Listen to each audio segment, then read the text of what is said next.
Maseches Brachos Daf Nun Vov. In the Sugya Chaloimos, there's a tremendous discussion in Tashbats about how authentic and how much you have to be choishish for a chaloim. He says it's a contradiction. On one hand, the Gemara says in Sanhedrin that Divrei Chaloimos lo malin v'lo meridin. In the case over there was a chaloim that told the person who owned the money that was by him.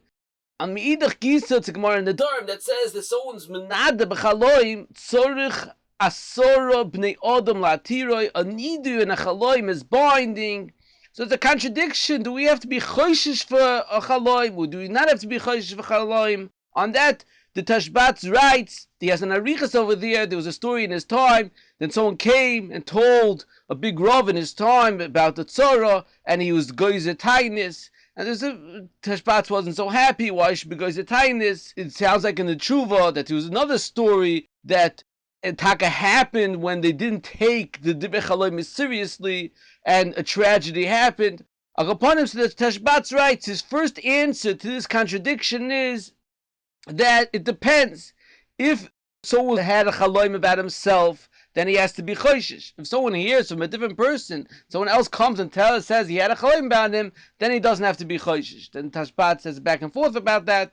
Then he says from Al Gemara over here, in Brachos says that two types of chaloim. There's sometimes the chaloim adei malach, which is authentic, and a chaloim adei shade, which is not authentic, and you don't have to be choishish about it at all. He says a chaloim adei malach is if someone's a Kaddish and his neshama is pure, so then he taka sees clearly. However, if somebody eats a lot right before he goes to sleep and the like, that's considered a chaloim ayidei shade. The Marshal over here is also Mayrich. He says there's three types of chaloims: ayidei malach, ayidei shade, and he says ayidei mareches hashamayim. The Marshal says mareches hashamayim could happen without a pisron, but could be changed with a pisron. Ayidei malach can't be changed with a pisra, and it's like the chaloim of Yosef, it was like a nevuah.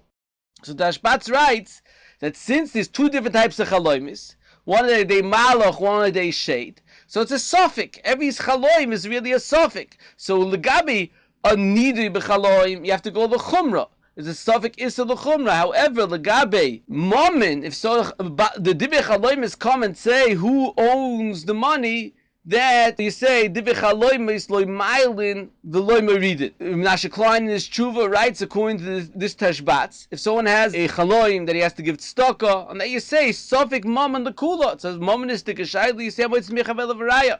The Aruch HaShulchan writes that Legabe chaloim is nowadays, if someone eats a lot before he goes to sleep, you don't have to be choishish for it. The Chazon Ish in his Igris writes, since the chaloim has come from the machshavos of people when they're awake, like the Gemara says over here, so therefore you don't have to be choishish for it. The chaloim are not coming to say anything, so therefore Chazon Ish writes that even he himself, when he had a chaloim that really should mechayiv him to mis'an on Shabbos, he was not choishish for it. It's interesting that the Marsha, he writes that the reason why there's a mokum to mis'ana for a chaloim is on a chaloim that came ayidei malach, which doesn't have a oifen to be matir with a pisrin. The sugya of chaloimes, there's a tremendous back and forth in the Gemara about a pisrin chaloimes. So there's a tremendous discussion about how it works, those that are posted the chaloim. Toys over here says that it's a mazel. The Marshal over here explains that there's a koyach of a dibur of a person to change a chaloim. And he says that you find in many other places that there's a koyach of a dibur of a person. He says that ayin hora and ayin toiva can mashbia, and you say al tia birches hedyet kala beinecha. The peh of a person can be mashbia on the chaloim. We could stel zu to that.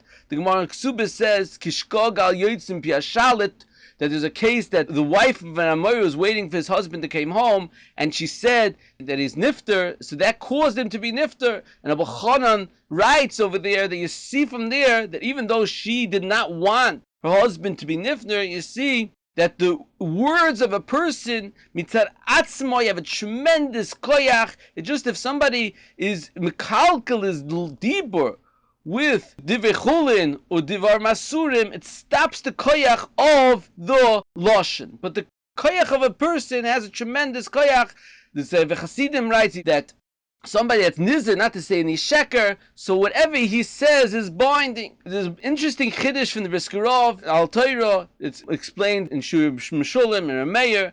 They say there's two different types of Pisur Chaloimis. One is a Pisur Chaloim Ayidei Mazel, and different to Pisur Chaloim Ayidei Nevuah. So he says, when Paro asked Yosef to be Pisur Chaloimis, he asked him to be Pisur the ordinary Pisur Chaloim Ayidei Mazel. On that, Yosef answered that no, he's not coming mitzad Mazel. Elikim Yanesh Shloim Paro, that he has a koyach of Nevuah to explain the Chaloimis. Briskerov explains further that the difference between a Pisur and a Eidei Mazel and a Pisur and a Eidei Nevuah, that a Pisur and a Eidei Mazel has to hear all the details of the Chaloim. However, if you're going on Mitzad Nevuah, it's not necessarily to hear all the details. And Pari Gufa tested Yosef, and he changed the details, and Afal Pikein, Yosef understood the Chaloim, so you see that Yosef had the Koyach of Nevuah. On that, the Briskerov explains that Pari told Yosef, "Ein Chacham v'Novin Kamoicha." So how do you see he's a Chacham? If he has a mazel to explain the Chaloimist, where do you see he's a Chacham? On that, the Briskerov says that since the halacha that Nevuah is not Shoira only on a Chacham, the fact that he had such a high level of Nevuah, so you see obviously that he had a tremendously high level of Chachma.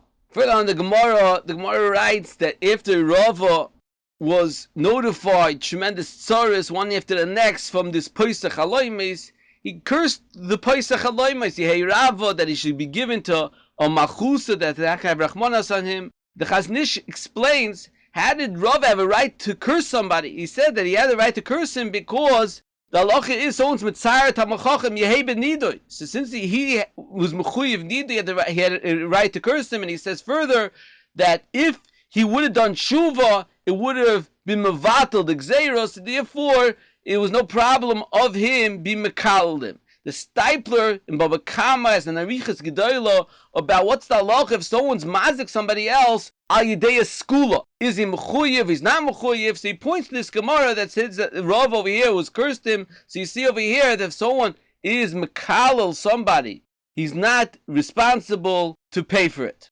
V'ayin sham oid arichas b'zeh.